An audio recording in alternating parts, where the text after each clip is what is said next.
20 फरवरी को समाजवादी पार्टी की प्राथमिक सदस्यता और एमएलसी पद से इस्तीफा देने वाले स्वामी प्रसाद मौर्य अब पिछले दरवाजे से समाजवादी पार्टी से फायदा लेने की फिराक में हैं। जब मौर्य ने सपा से इस्तीफा दिया था तो उन्होंने कहा था कि पार्टी दलितों के साथ भेदभाव कर रही है, इसलिए उन्होंने अपना रास्ता अलग कर लिया है, ये कहना था मौर्य का। लेकिन अब वही स्वामी प्रसाद कांग्रेस के टिकट पर सपा की मदद से लोकसभा सांसद बनने का सपना देख रहे हैं। स्वामी की इस योजना का तब पता चला जब रविवार यानी 10 मार्च को पहले तो कांग्रेस के यूपी प्रभारी अविनाश पांडे ने मौर्य से मुलाकात की और उसके बाद अविनाश पांडे और यूपी कांग्रेस अध्यक्ष अजय राय ने अखिलेश यादव से मुलाकात की। इस बात का खुलासा खुद मौर्य ने किया है। अखिलेश और कांग्रेस नेताओं की मीटिंग के दौरान यूपी में उम्मीदवारों और प्रदेश में चुनाव प्रचार की रणनीति को लेकर चर्चा की गई।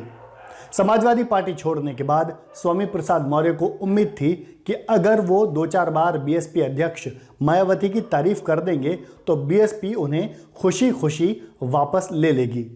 इसी योजना के तहत उन्होंने भर भर के मायावती की तारीफ की थी। आरएसएसपी यानी राष्ट्रीय शोषित समाज पार्टी से जुड़ने के बाद उन्होंने 5 मार्च को एक बयान में कहा था कि प्रशासक के रूप में मायावती की बराबरी ना कोई कर पाया है और ना कोई कर पा रहा है। मायावती के प्रशासन की तारीफ करने के साथ साथ मौर्य ने बीएसपी के नेशनल कोऑर्डिनेटर आकाश आनंद यानी मायावती के भतीजे को सुरक्षा मिलने पर भी खुशी जताई थी। साफ है स्वामी प्रसाद मौर्य की कोशिश थी कि किसी तरह मायावती खुश हो जाएं और उनके बीएसपी में जाने का रास्ता साफ हो जाए, लेकिन मौर्य का दुर्भाग्य है कि ऐसा हो नहीं पाया। मौर्य ये अच्छी तरह से जानते हैं कि उत्तर प्रदेश जैसे राज्य में जब चुनाव मैदान में उतरा जाता है तो कई तरह के समीकरण साधने पड़ते हैं। यूपी में किसी भी चुनावी लड़ाई में बीएसपी की भूमिका काफ़ी महत्वपूर्ण, काफ़ी इंपॉर्टेंट रहती है। स्वामी प्रसाद मौर्य जानते हैं कि बीएसपी किसी का खेल बना पाए या ना बना पाए, लेकिन अगर चाह ले तो किसी का खेल बिगाड़ जरूर सकती है। स्वामी प्रसाद मौर्य इसी को ध्यान में रखकर अपनी सियासी चालें चल रहे हैं। मौर्य बीएसपी की मुखिया को नाराज किए बिना बीएसपी के साथ बेहतर रिश्ते रखकर अगला कदम उठाना चाहते हैं।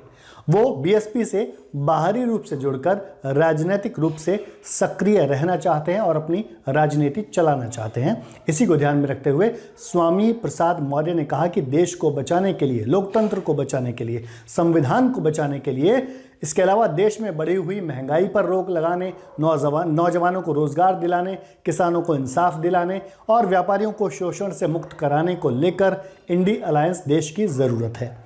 इसलिए राष्ट्रीय शोषित समाज पार्टी इंडिया अलायंस को सपोर्ट करेगी और वो भी बिना किसी शर्त के, बिना किसी सपोर्ट के।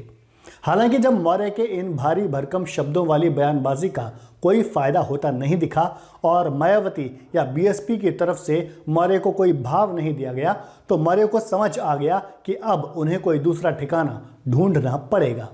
इसके बाद मौर्य ने कांग्रेस में संभावनाएं तलाशनी शुरू की, क्योंकि अब स्वामी प्रसाद मौर्य को केवल कांग्रेस से ही उम्मीद है। मौर्य ने कई कांग्रेस नेताओं से संपर्क किया और चुनावी संभावनाओं पर विचार करने को कहा। मौर्य को इन कोशिशों का नतीजा भी मिला जब 10 मार्च को कांग्रेस के उत्तर प्रदेश प्रभारी अविनाश पांडे ने स्वामी प्रसाद मौर्य से मुलाकात की। इस बात की जानकारी खुद स्वामी प्रसाद मौर्य ने अपने आधिकारिक ट्विटर अकाउंट पर एक तस्वीर शेयर करते हुए दी है। उन्होंने एक्स पर पोस्ट के माध्यम से लिखा कि इस मीटिंग में विपक्षी एकजुटता वाले गठबंधन इंडी के विस्तार पर सकारात्मक तरीके से चर्चा हुई। आप जानते हैं कि कांग्रेस यूपी में सपा के साथ गठबंधन में चुनाव लड़ रही है।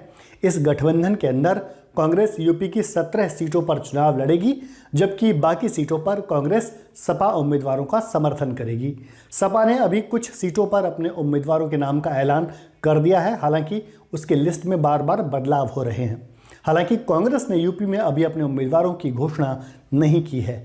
इसी को देखते हुए मौर्य कांग्रेस में अपने लिए संभावनाएं तलाश रहे हैं। उन्हें उम्मीद है कि किसी न किसी सीट से कांग्रेस के टिकट पर चुनाव लड़ने का मौका उन्हें मिल सकता है और उन्हें शायद उम्मीद अपने बच्चों, अपनी बेटी, अपने बेटे के लिए भी होगी कि शायद कांग्रेस की तरफ से उन दोनों को भी टिकट लोकसभा चुनाव के लिए दिया जा सकता है। इसीलिए वो कांग्रेस नेताओं के साथ पींगे बढ़ाने में लगे हुए हैं।